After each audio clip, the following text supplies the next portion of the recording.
Bonjour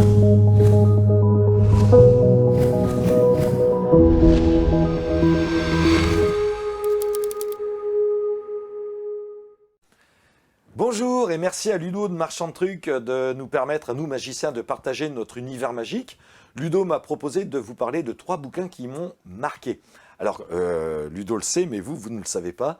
J'aime pas beaucoup lire parce qu'en fait, j'ai commencé la magie très très tard, il y a une quinzaine d'années, et je suis un peu un gaucher contrarié. Et quand je vois ou quand je lis ces bouquins, eh bien, par rapport aux schémas d'explication et aux explications texte, je suis obligé d'inverser mes mains ou de regarder le livre dans une glace à la Léonard de Vinci, ce qui ne facilite pas la compréhension des tours. Mais j'ai quand même quelques bouquins, quelques DVD. Mais avant de commencer sur les 3 bouquins qui m'ont marqué, je vous propose de regarder plutôt ce qui m'a permis, moi, de compenser mon manque d'agilité avec mes mains, puisque j'ai commencé très tard. Et en fait, pour moi, la magie, ce n'est pas un truc, c'est pas un tour de démonstration. Pour moi, la magie, c'est une explication, c'est une histoire, c'est un rêve que l'on vend. Et donc, pour permettre de pallier à ce manque de dextérité que j'ai avec les doigts, eh bien, je pallie ça avec de la culture générale. Par exemple, ici, avec ce livre qui s'appelle « La chimie amusante, expérience à la portée de tous ». C'est un livre qui date de 1880. Petit clin d'œil à Alain de Moyacourt. Ici, on a le briquet à aiguille. Pour ceux qui connaissent la boulette atomique de Alain de Moyacourt, vous pourrez voir et constater qu'il y a beaucoup de ressemblances. Et ça date de 1880. Un autre livre qui m'intéresse pour la culture générale, ce sont les fusées en astronautique. Donc ici, on a beaucoup de schémas, de descriptions de comment marche un moteur à réaction, moteur à oxygène, moteur à poudre. Enfin bref, on a vraiment, avec tous les lancements, déjà en 1964, on n'a pas été sur la Lune, mais il y avait déjà pas mal de satellites de lancés. Et surtout, il y a des photos de projets d'exploration lunaire et martienne qui sont assez délirantes, mais toujours d'actualité, avec des espoirs qu'ils avaient mis sur la colonisation, on va dire, de Mars et de la Lune. Enfin bref, voilà, ça c'est pour vous dire que quand vous faites de la magie, essayez de faire de la magie avec une histoire pour intéresser votre public. Moi, quand je le fais devant des scientifiques, comme je l'avais fait au CNRS et à l'Ifremer, les gens avaient un doute, ils se demandaient si vraiment je n'avais pas eu une culture ou des brevets ou des diplômes en ingénieur, vous voyez. Et donc, les gens ne se rappellent pas du truc, mais ils se rappellent vraiment de l'histoire et du personnage, ce qui est très important.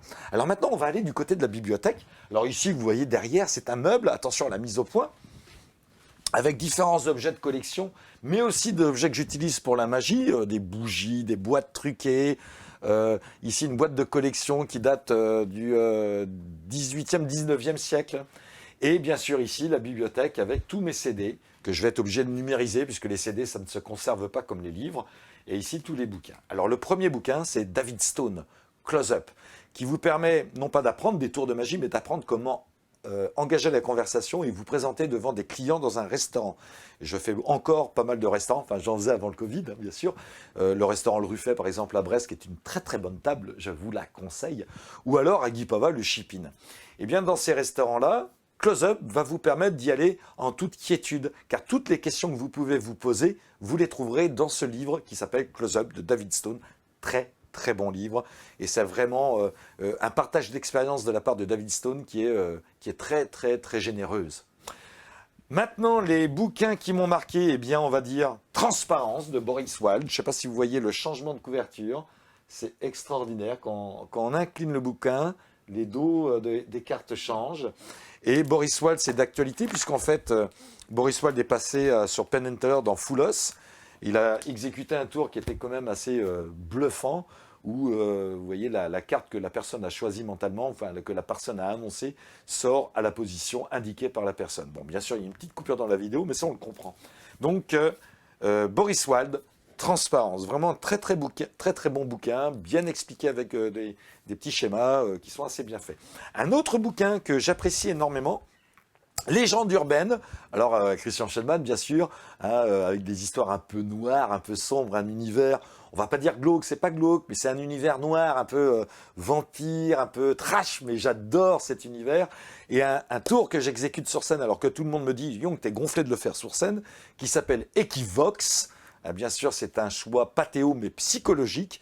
Et ce tour, je le réussis à 90% à la première phase, parce qu'il y a 3 phases dans ce tour-là. Si la première ne marche pas, c'est la deuxième ou la troisième que vous utiliserez. Eh bien, la première, qui est la plus tonitruante, on va dire, elle fonctionne à 90%. Et pourquoi? Eh bien, parce que il y a une histoire que je mets autour de ce tour, et c'est une histoire qui est due à ma culture ou à mon expérience que j'ai eue dans la vie civile. Ce n'est pas qu'un truc, c'est une expérience que je propose de partager avec mes spectateurs. Un troisième bouquin que j'apprécie énormément, qui rejoint un peu les 2 autres bouquins, mais qui est vraiment consacré à la magie, aux arts magiques, c'est la trilogie de Jacques Delors, avec une formidable couverture, très, très épaisse, avec beaucoup de photos d'époque, et qui résume bien en fait la magie de base, c'est-à-dire les anneaux, les foulards, les balles, des objets volants, la lévitation d'objets volants, et surtout parce qu'il y a un petit DVD avec dessus des images de Léna, qui nous permettent de voir les émissions de Jacques Delors que Jacques Delors faisait avec des enfants.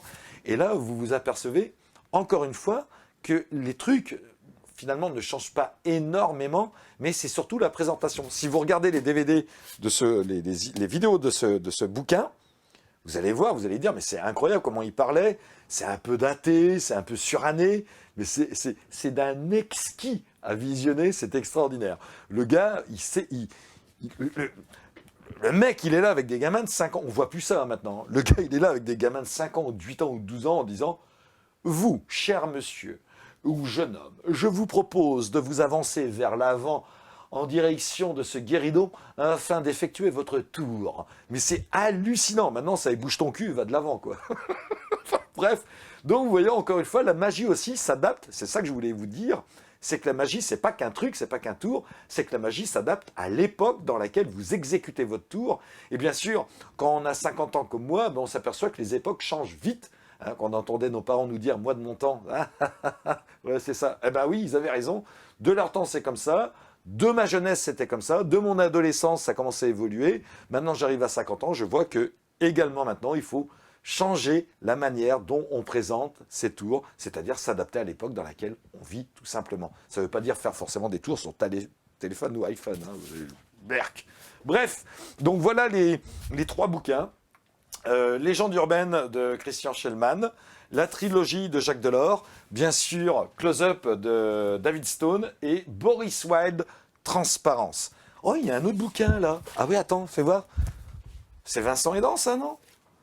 Ah non, c'est du chinois. Pardon, c'est un petit clin d'œil pour Vincent Aidant, car je trouve que ses tours sont extrêmement bons et que le gars, il est aussi compliqué que la langue chinoise dans ses tours. Je pense, le gars, c'est un martien, Vincent Aidant. Donc, j'ai pas de bouquin de Vincent Aidant. J'ai quelques tours que j'utilise de Vincent Aidant, mais je n'ai pas encore acheté un de ses livres. Donc voilà, je vous remercie de m'avoir écouté. Je remercie Ludo de nous avoir permis de partager notre univers magique. Je vous souhaite à vous de très très bonnes fêtes de fin d'année, enfin si on peut le dire, en espérant que l'année 2020 commencera bien mieux que c'est terminé l'année 2021 commencera bien mieux que ne s'est terminée l'année 2020. Sur ce, je vous dis, préservez-vous bien, prenez soin de vous et à bientôt.